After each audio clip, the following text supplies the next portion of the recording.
Bonjour, bienvenue dans le truc article de cette semaine.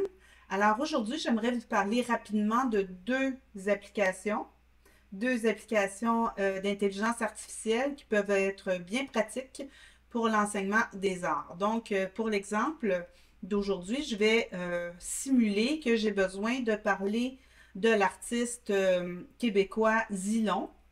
Alors, on voit ici un aperçu de recherche dans Google. Alors, ce que je vais faire, c'est que je vais aller d'abord dans l'application Perplexity et vous avez ici ma requête. Donc, tu es un spécialiste de l'histoire de l'art.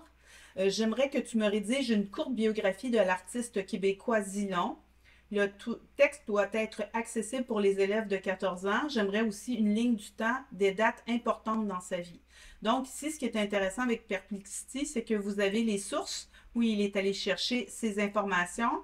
On voit ici que le résultat est assez sympathique, c'est assez simple. Effectivement, c'est un langage assez adapté à des 14 ans.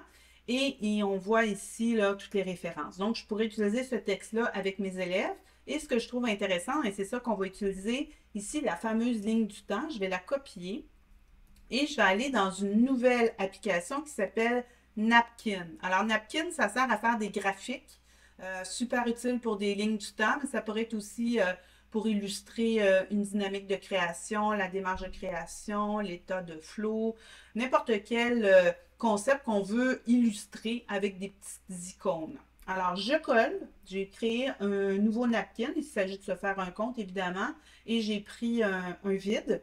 Donc, et je vais coller les lignes du temps. Et ce qui est intéressant, regardez, il reconnaît ici une structure, souvent avec des points de forme, et il y a une petite éclair qui apparaît.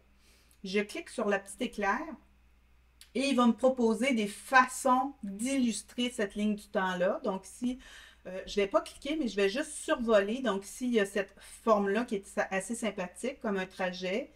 Ici, comme un phare. Donc, je choisis le style. Je vais choisir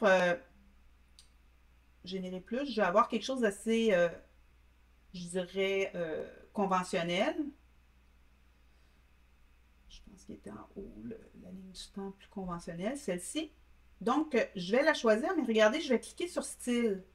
Et déjà, je vais avoir différents styles avec des petites icônes en haut, en bas. Je choisis mon style. Ici, seulement en gris. Ici, un petit peu plus monochrome.